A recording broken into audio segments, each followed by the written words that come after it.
2장 1절부터 10절. 오늘 아침 우리에게 주어진 말씀으로서 받아 배우고 싶다고 생각하는 이 베드로전서 2장 1절부터 10절까지의 부분, 그 3절에 이러한 표현이 있습니다.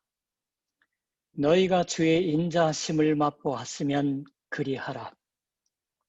결코 말하자면 유명한 성구는 아닙니다. 많은 사람들이 마음에 기억해서 암송하고 있는 것 같은 그러한 말이 아니라고 생각합니다.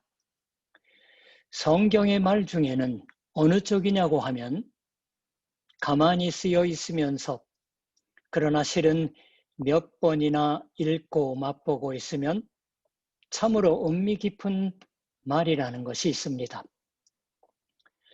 말하자면 모든 말씀이 그럴지도 모르지만 그러나 그 중에서도 이 3절은 그런 성경의 말의 하나가 아닐까 하고 생각합니다. 인자하심이라는 말이 나왔습니다. 이건 이러한 경우에는 아무래도 성경의 원어인 그리스어로 설명하고 싶어지는 말입니다. 원어에서는 그레스토스라고 합니다. 그레스토스. 너무 그리스어 따위의 것을 끄집어내지 않는 편이 좋은 것이지만 어째서 제가 원래의 말을 소개하지 않을 수 없는지를 아실 수 있으리라고 생각합니다. 그레스토스. 이것은 그리스어로 크리스토스라는 말과 아주 발음이 비슷합니다. 그리스토스. 이것은 한국어 표기로 그리스도라고 하는 말입니다. 즉, 주는 그레스토스이다라고 하는 것은 원문이 그렇게 기록되어 있는 것이에요. 주는 그레스토스이다. 주는 그리스토스이다라는 말과 서로 겹쳐 그걸 생각나게 하는 말을 베드로가 사용하고 있는 것입니다. 주는 그리스도이다. 우리는 우리의 구원을 가져오고 사랑으로 지배하시는 분은 저 그리스도이시다. 그것은 당시에 신앙 고백의 말로서 곧잘 듣게 된 말이었을지도 모르는 것입니다. 그걸 마치 언어 유희라도 하는 것처럼 좀 바꿔 말해 보이는 것입니다. 주는 그레스토스. 이 그레스토스라는 말은 실이 대단히 재미있는 말입니다. 원래 도움이 되다고 하는 의미의 말입니다. 어떤 편리한 것을 발견한다. 이것은 좋다. 도움이 될 거야. 어떻게든지 손에 넣지 않으면 하고 생각한다. 그와 같이 자신에게 있어서 대단히 유익한 마음에 든 것을 의미했던 말입니다. 거기로부터 시작되어서 예를 들면 맛있는 음식을 먹고서 이건 맛있다고 할 때에도 이것은 크레스토스, 제일 권위 있는 그리스어 사전을 찾아보면은 헬시 또는 테이스티라고 또 나옵니다. 이미 알아차리고 있으시는 것처럼 너희가 맛보았다. 주가 맛있다고 하는 것을 직역을 하면 해요. 너희는 맛보았다. 주가 헬시다라는 것을 라고 쓰여 있습니다. 맛보는 것입니다. 신약 성경에 7번만 사용되는 단어이기도 합니다. 음식에 관한 말이 계속되는 거예요. 맛보다라고 하는 동사를 쓰고 물론 전혀 달라요. 설명한 것처럼 그레스토스와는 주는 그리스도이시다라는 것을 그렇게까지 구체적인 표현을 바라고 있는 것입니다. 우리에게 있어서 주라고 우러르는 분의 맛의 깊이는 현실적인 것입니다. 이 주를 주로 우러르고 있으면 대단히 기분이 좋다. 정말로 자신을 살게 하여 주시고 도움이 되어 주시고 있다. 마치 맛있는 음식물인 것 같다. 헬시한 식품인 것 같다. 거기서 당연한 것처럼 베드로가 맛보았다라고 하는 말을 들었었던 것이겠지요. 내친 김에 한번 살펴보면 마태복음서 11장 30절에 내 멍에는 쉽고 내 짐은 가벼움이라고 하는 주 예수의 말씀이 기록되어 있습니다. 예수 그리스도께서 우리에게 지우시는 인생의 짐, 이제부터 이와 같이 살아가기를 바란다 하고 가르치고 과제, 언젠가 말씀드린 기억이 나는데 독일어로 과제라고 하는 말은 소명이라는 말과 통한다는 얘기를 드린 기억이 있으실지 모르겠어요. 과제로서 부여해 주시는 인생은 짊어지기 쉬운 것입니다. 거기서도 이 그레스토스라는 말이 사용되고 있습니다. 지기 쉽다라고. 주 예수께서 우리에게 부여해 주시는 인생, 바로 그것이 우리에게 있어서 지기 쉬운 것이며 맛있는 음식물, 헬시한 식품과 비슷하다라고 말할 수 있겠지요. 그처럼 거의 육체적인 감각에 가까운 말이 여기에 들어 쓰여지고 있습니다. 이 2장 1절부터 10절까지는 베드로전서 안에 있어서의 하나의 역시 중요한 부분으로 여기를 주의 깊게 설교하면 적어도 대여섯 번 설교하지 않으면 안 되겠다라고 생각하기도 했습니다. 그러나 그걸 우리가 하고 있을 틈도 없으므로 오늘은 이 3절을 축으로 해서 거기로부터 얼만가의 물음을 저 자신이 내어서 또 제 자신이 대답하는 이 말씀 속에 그 대답의 말을 발견해 보려고 하는 것입니다. 거기서 첫째로 생각해 보고 싶은 것은 1절에 어째서 이러한 것이 쓰여 있는 것인가 하는 점입니다. 그러므로 모든 악독과 모든 기만과 외식과 시기와 모든 비방하는 말을 버리고 악독, 이것은 본래는 더 단순하게 그냥 악한 일, 영어로는 evil입니다. 을 의미합니다. 근데 그냥 단순하게 악한 일을 염두에 두고 있는 것이 아니라 구체적인 맥락 속에서 무엇이 그 악독, 세번역은 악의라고 번역하고 있습니다. 일본어 성경하고 똑같이 무엇이 그 악의인지를 생각하고 있습니다. 그 구체적인 맥락이라는 것이 무엇이냐고 하면 이 전주일에 우리가 전전주일이 되겠죠. 배운 것처럼 1장의 22절 이하의 베드로는 형제사랑이라는 것을 이야기했습니다. 서로 사랑하는 이 사랑의 교제를 묻고 그거를 권합니다. 그때 한편에서 곧바로 그것을 방해하는 것을 생각합니다. 형제사랑을 방해하는 것은 대체 무엇이냐고 하는 것이 되겠지요. 이게 중요합니다. 우리 성경으로 사는 인간에게 있어서도 나쁜 것, 해로운 것이란 무엇이냐고 하면 물론 여러 가지 있겠지요. 세상에 있어서 나쁜 것은 무수합니다.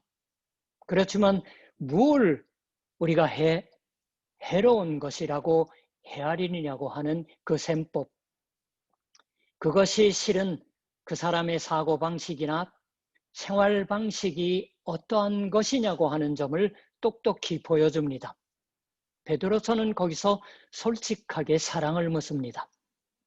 세상에 해로운 것이 많이 있을지 모르지만 우리에게 있어서 제일 나쁜, 언제나 그리고 먼저 버리지 않으면 안 된다고 해야 할 것이 무엇이냐?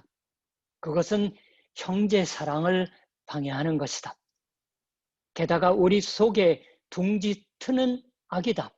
그러니까 거기에 이어서 기만과 외식, 위선입니다. 기만과 위선과 시기와 모든 비방하는 말이라고, 이것은 모두 타자에 대한 우리의 나쁜 행위를 들고 있습니다.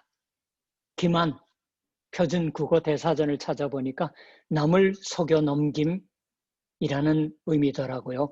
기만이라는 것은 조금 더 딴 말로 번역하면 남을 속이는 것입니다. 기만하다. 어떠한 의미에서 기만하는 것인가? 우리는 그냥 순진하게 남을 속여서 즐긴다고 하는 것이 있을지도 모르지만, 우리가 가장 생활에 있어서 속여버리기 쉬운 것은 속이는 것으로 자신이 이익을 얻을 때입니다. 그 경우 속은 사람이 곤란을 당하게 되겠죠. 그렇지만 자신의 이익을 지키기 위해서는 태연히 거짓말을 합니다. 자신의 편의 이익을 지키기 위해서는 그처럼 남을 속인다고 하는 것, 그것이 기만입니다. 외식, 말씀드렸지만 위선이라는 말이에요. 이것은 전에도 배웠지만 영국의 배우가 옛날에요, 자기 자신을 드러나지 않는 데서 숨겨서, 드러나지 않는 데에 숨겨서 주어진 역할을 연기하지 않으면 안 되는 것처럼 가면을 써버린다고 하는 것입니다. 위선. 게다가 공교롭게도 그 가면이 악의 가면이 아니라 선한 인간의 가면입니다. 정말이지 사람을 사랑하고 있고, 정말이지 진실을 이야기하고 있는 듯하면서 실은 드러나지 않는 데서는 마치 그것과는 거꾸로 된 것을 생각하거나 하거나 하고 있다고 하는 것입니다. 어떤 사람의 설명에 의하면 외식이라고 번역되는 말에 더욱 거슬러 올라가서의 의미는 남에게 대답한다고 하는 것인 듯합니다. 생각해보면 흥미 깊습니다. 외식이란 남에게 대답하려고 했을 때 진실을 가장하며 기만을 대답하는 것입니다. 마치 배우가 하나의 역을 맡아 연기하듯이 현대에 가장 만연하고 있다고 하면 과언일까요? 특히 제가 안타까운 것은 그리스도인들의 수가 그렇게 많은 한국의 사회에 있어서 주 예수께서는 너희는 땅의 소금이다 라고 말해주신 것을 잊어서는 안 될 시기를 우리 교회가, 교회에 속한 그리스도인들이 살아가게 하시는 것을 잊어서는 안 됩니다. 시기, 이것은 설명의 필요가 없을 줄 압니다. 시기가 얼마나 우리 인간의 깊이 둥지 틀어버리고 있는 악인지를 이 베드로전서는 잘 알고 있었으니까 그 시기에 가장 구체적인 발로로서 비방을 곧바로 이어서 들고 있는 것입니다. 비난하다, 비방하다가 우리는 남의 비방을 맞대놓고는 말하지 않습니다. 아이들은 순진하게 맞대놓고 비방을 말하지만 어른이 되면 질이 나쁘게도 서슴없이 맞대고 비방은 말하지 않습니다. 드러나지 않는 데서 말합니다.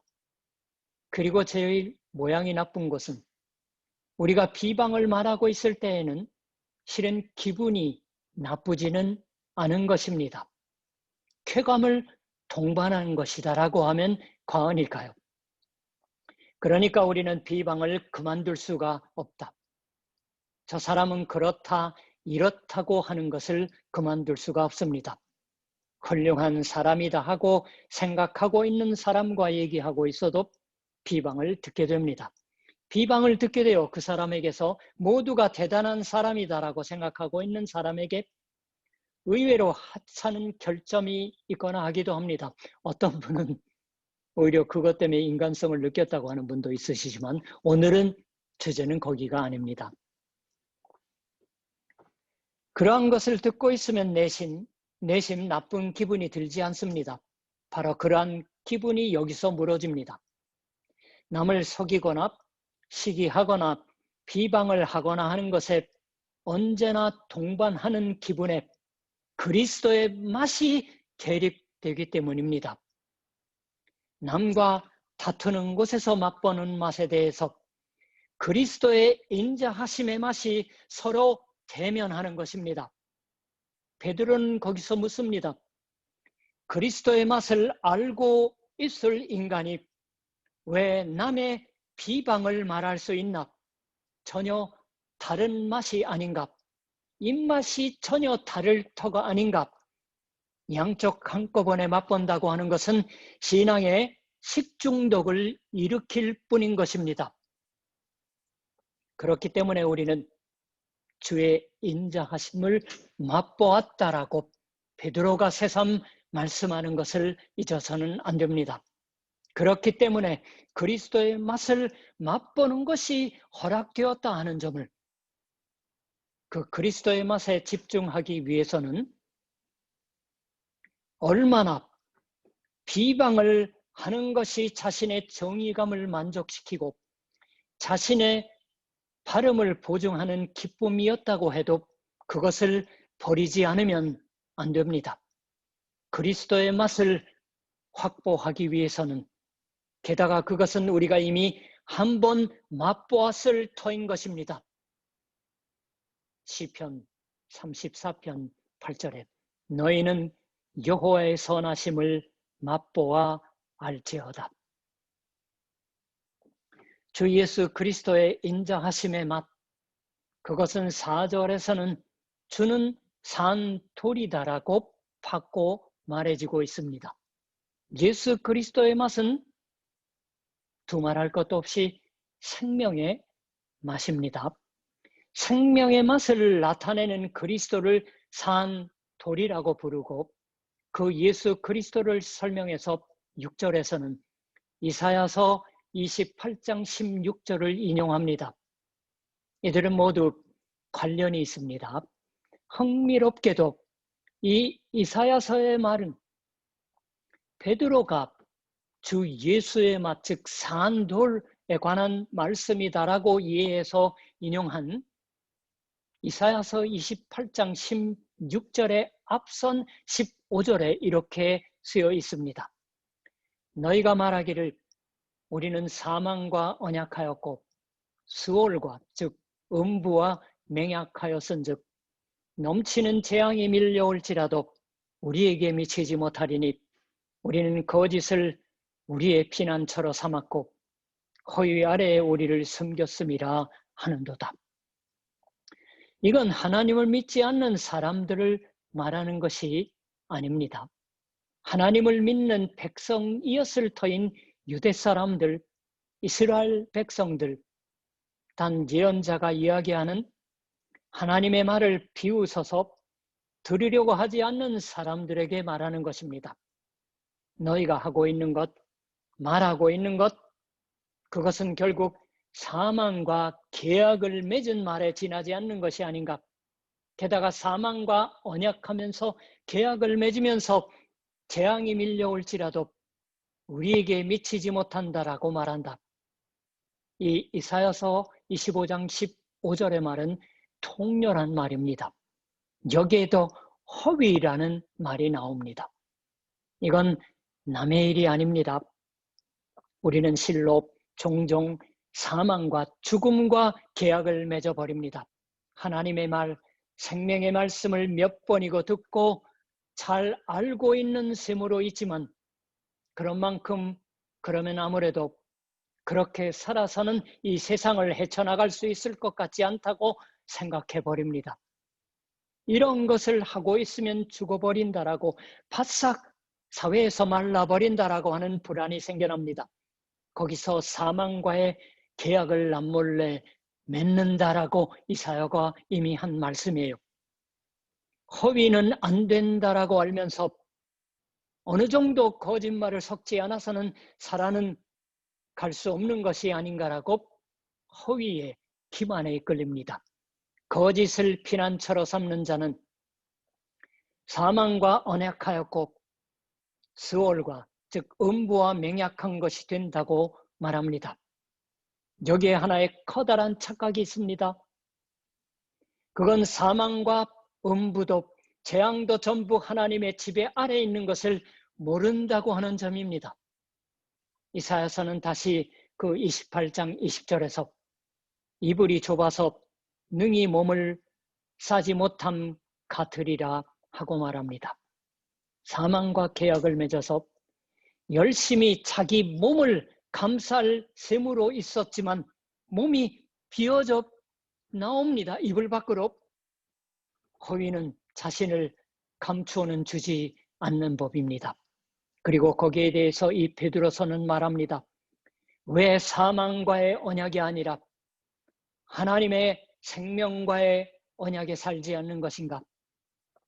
왜 하나님의 생명으로 우리 몸을 감싸는 생활의 방식을 택하지 않는 것인가라고 이 베드로서가 우리에게 설교하여 권하는 것은 철저하리만치 이 생명의 길입니다. 이 그리스도의 맛에 관하여 이야기하는 3절과 1절과의 사이에 2절의 말씀이 기록되어 나옵니다. 갓난 아이들같이 선전하고 신령한 젖을 사모하라. 이는 이로 말미암아 너희로 구원에 이르도록 자라게 하려 함이라. 순전한, 제 번역은 순수한 이라는 말. 이것도 또한 대단히 재미있는 말입니다. 곡물 중에 이물질이 섞이지 않는 것을 의미합니다. 순수한, 순전한. 밀이라면 밀을 모으고 있는데 쓸데없는 것이 섞여버립니다. 그와 같은 것이 일어나지 않는 순수함이 말씀됩니다.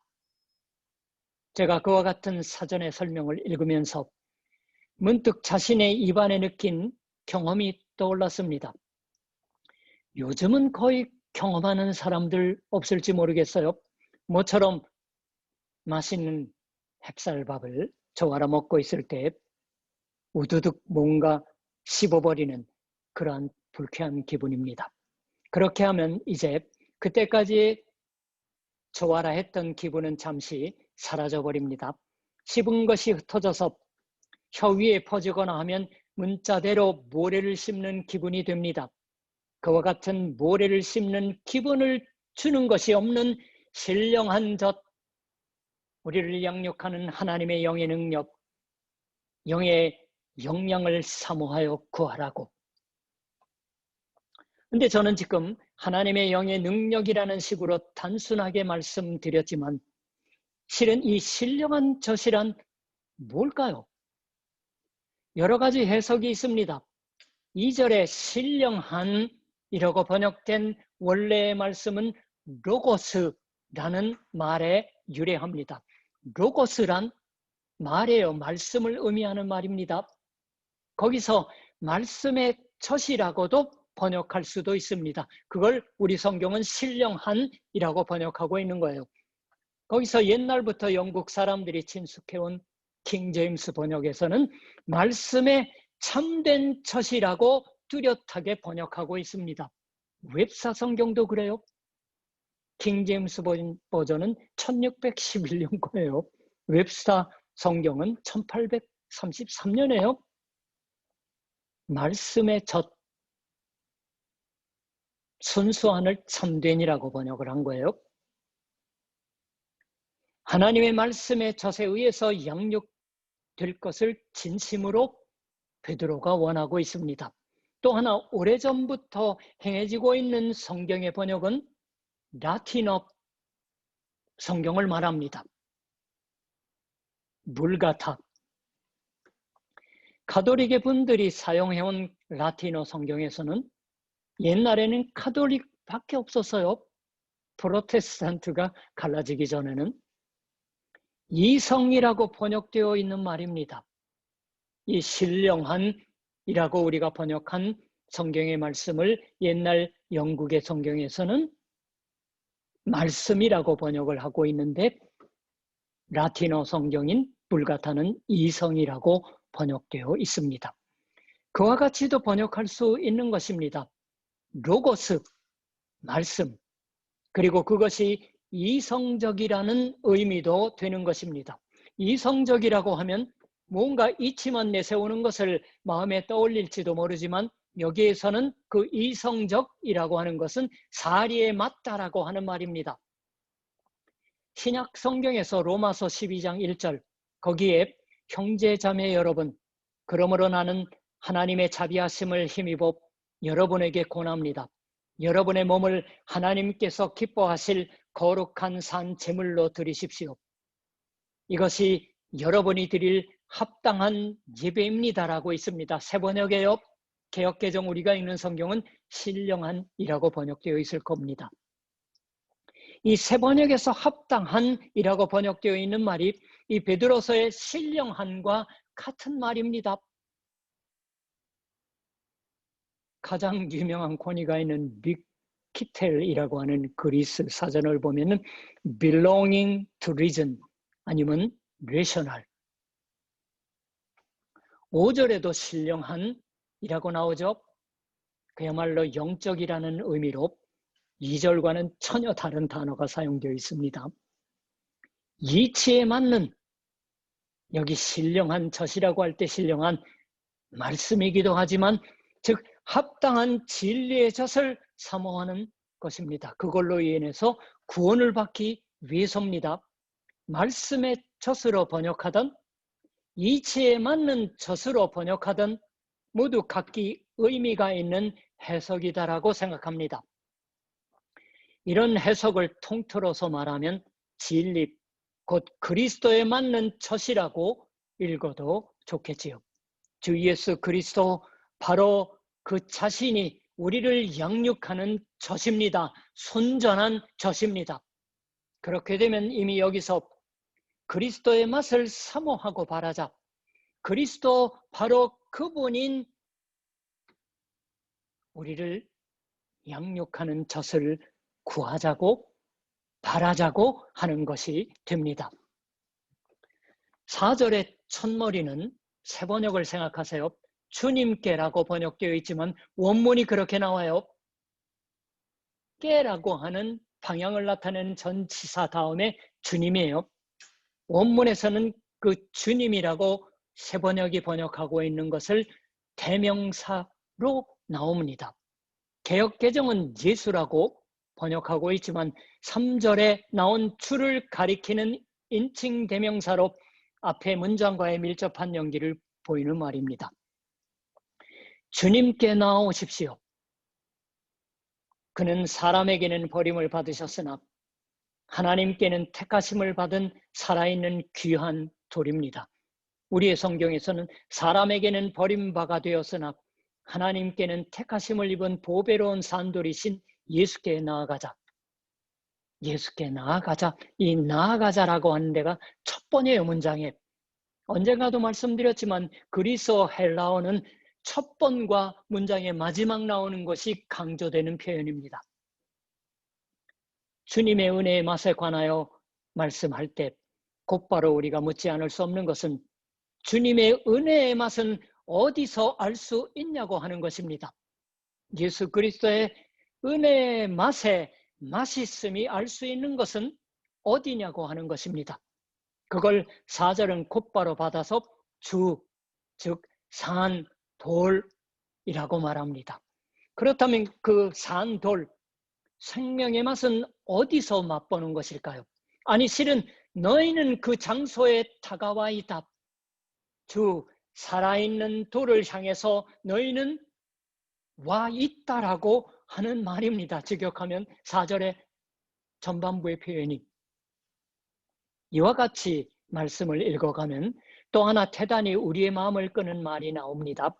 그것은 5절에 신령한 집으로 세워지고 라는 말입니다. 이 신령한 젖의 신령한과는 다른 단어예요. 원문이.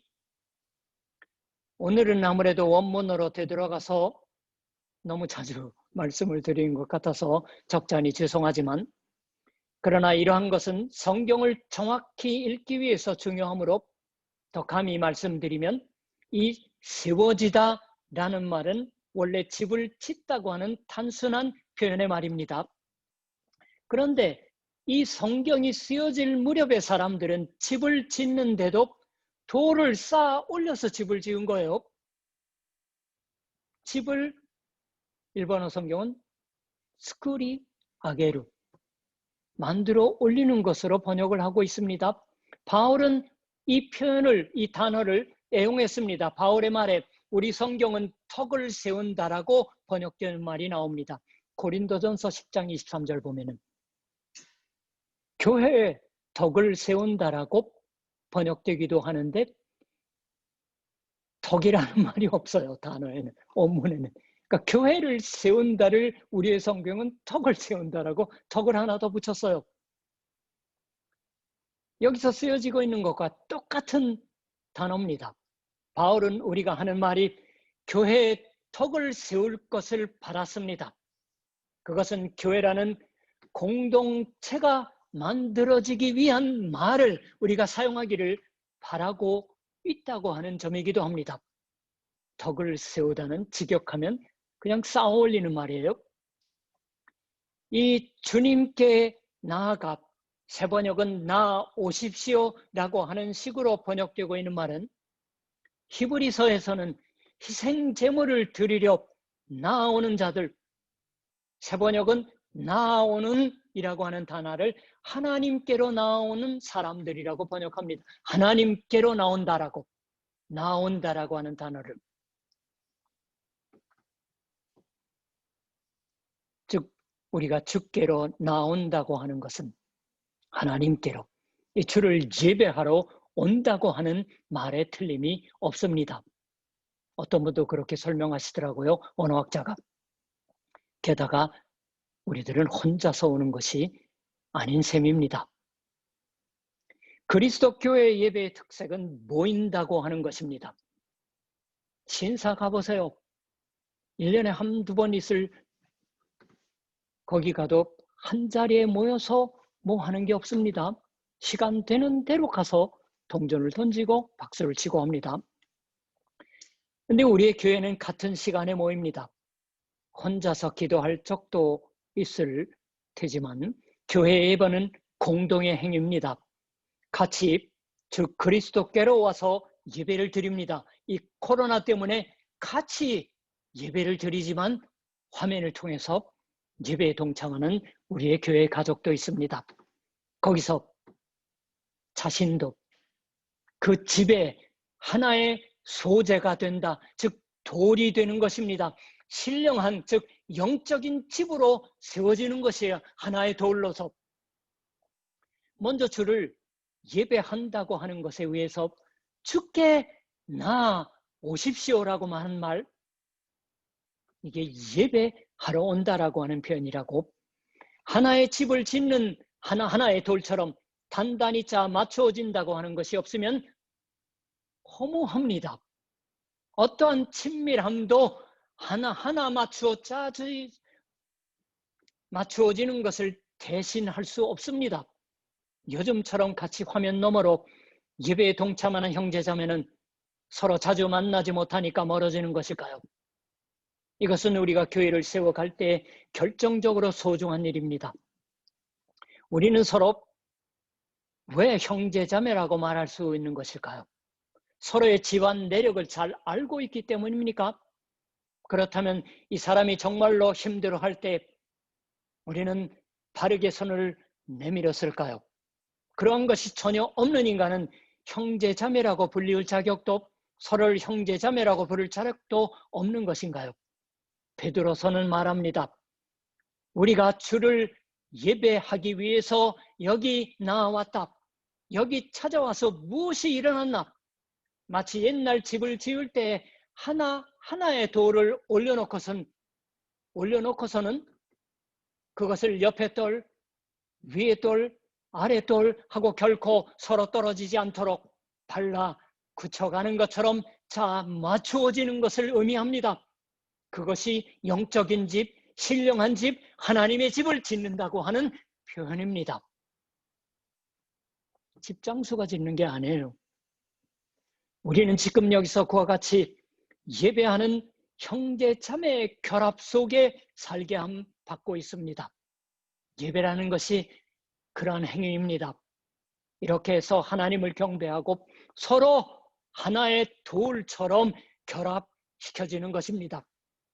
코로나로 물리적인 거리를 아무리 두어도 그 점은 변하지 않습니다. 그리고 더욱 5절에서 예수 그리스도로 말미암아 라고 있습니다. 예수 그리스도로 말미암아라는 말은 원문에서 보면 이러한 그리스도를 경배하는 공동체의 모습을, 영적인 교회의 모습을 말씀하는 문장의 가장 마지막에 나옵니다. 이것도 강조하는 말 중에 하나예요. 모든 말이 예수 그리스도로 말미암아 일어나고 예수 그리스도의 의해서 지탱되고 있다고 하는 의미입니다. 이 예수 그리스도로 말미암아라는 것은 예수 그리스도를 통해서라는 의미의 말입니다. 하나님께 이르는 길, 예배의 길은 바로 주 예수 그리스도를 통해서 통하고 있고 거기서 지탱되고 있습니다. 그렇기 때문에 우리는 예배하는 하나하나의 산돌일 수가 있습니다. 그러면 산돌이 된다란 어떠한 것일까요? 한편으로는 시편의 말씀처럼 사람들에게 버려진다고 하는 것이 됩니다. 그리스도도 사람에게 버려졌던 것입니다. 그리고 하나님의 것이 사람에게 버려짐으로 인하여 하나님의 것이 완전히 됩니다. 이것은 이후에 11절 이하에서 베드로전서가 주의 깊게 말씀하는 내용이 됩니다. 그리고 또 한편으로는 그 돌이 이미 사람을 살게 하는 것입니다. 자신을 버린 사람들을 살게 하는 것이 되었습니다. 주 예수 그리스도께서 산돌로 되어주셨을 때 바로 그것이 일어났습니다. 그리고 우리에게도 그와 같은 일이 일어나는 것입니다. 9절 이하를 읽습니다. 그러나 너희는 택하신 족속이요 왕같은 제사장들이요 거룩한 나라요 그의 소유가 된 백성이니 이는 너희를 어두운 데서 불러내어 그의 기이한 빛에 들어가게 하신 이에 아름다운 덕을 선포하게 하려 하심이라. 너희가 전에는 백성이 아니더니 이제는 하나님의 백성이요 전에는 긍휼을 얻지 못하더니 이제는 긍휼을 얻은 자니라.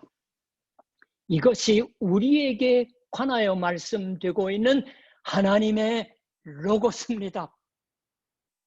우리는 하나님께 택함 받았다. 그러나 하나님께 택함 받았으니까라고 해서 택함 받지 못한 타인들을 모른 채 하는 것이 아닙니다. 그와 같은 의미에서 거룩한 자로 성별되는 것이 깨끗게 함 받는 것이 아닙니다. 소금이 뿌려지는 것이 아니에요. 예수 그리스도께서 제사장이시는 것처럼 우리는 산돌이고 왕과 같은 제사장입니다. 제사장이라는 것은 대체 무엇을 하는 직무일까요? 이 세상의 사람들에게 하나님을 가르치는 직무를 가진 사람이 제사장입니다. 이 세상 사람들 대신에 하나님 앞에 서는 역할이 제사장입니다. 이 세상 사람들이 아직 하나님을 예배할 수가 없을 때 우리가 그 사람들의 대신을 여기서 맡는 것입니다. 이것이 제사장의 책무입니다. 우리의 예배는 이 또한 정말로 조용한 행위입니다. 이 세상의 역사와는 적어도 표면적으로는 아무런 관련도 없는 것처럼 경영되는 행위입니다. 10년을 하루같이 여기 모여 10년을 하루같이 찬송을 부르고 다만 성경의 말씀을 듣고서 돌아갈 뿐입니다. 여기에 무엇이 일어나는 것인가? 이 나라의 역사를 정말로 새롭게 하고 이 나라의 사람들이 고민하고 있는 것에 응하는 것이 여기서 어떻게 해서 일어나는 것인가? 그 때문에 무엇이 어떻게 말씀되고 있는 것인가? 우리가 그렇게 물어질 때 곧바로 대답할 수 없는 자신의 무력을 생각하지 않고는 있을 수 없습니다. 그러나입니다. 이 세상의 한쪽 구석에서 누구에게도 잊혀지고 있는 것처럼 웅크리고 있는 것처럼 생각되는 우리의 이 예배의 경영은 죽어는 있지 않습니다. 성경이 그렇게 말씀하기 때문입니다. 이것이 산돌의 경영이다라고 말씀합니다. 사람에게는 버려지고 있지만 그러나 여기에 하나님의 생명이 머물고 있습니다. 사람에게는 버려지고 있는 것처럼 잊혀지고 있는 것처럼 생각될지도 모르지만 여기에 우리가 산돌로서 모일 때 여기에 인간의 역사의 소망이 머뭅니다. 틀릴까요? 우리가 죽어 있지 않은 증거로 우리는 우리 자신을 기이한 빛 속으로 옮겨 놓으신 하나님의 행위하심을 말씀으로 전하는 것입니다. 너희가 전에는 긍휼을 얻지 못하였더니 이제는 긍휼을 얻은 자니라. 그대로입니다. 이 하나님의 긍휼의 역사를 말씀하고 짊어지기를 계속하는 것입니다. 아무리 소리가 작아도 좋다. 기도하기를 계속하는 것입니다. 저는 믿음의 마음으로 기도의 마음으로 산 선배들의 얘기를 수요 성경 공부 중에 들으면서 나도 이렇게 사는 것이다라고 몇 번이고 자신에게 다 일렀는지 알 수 없습니다. 우리도 또한 예수 그리스도 까닭에 역시 위로의 사람, 위로의 공동체로서 사는 것이 허락되어 있는 것이다라고 믿습니다. 아멘. 오늘부터는 녹화를 하더라도 기도 때에는 같이 하겠습니다. 설교 끝나고, 일본어 설교 끝나고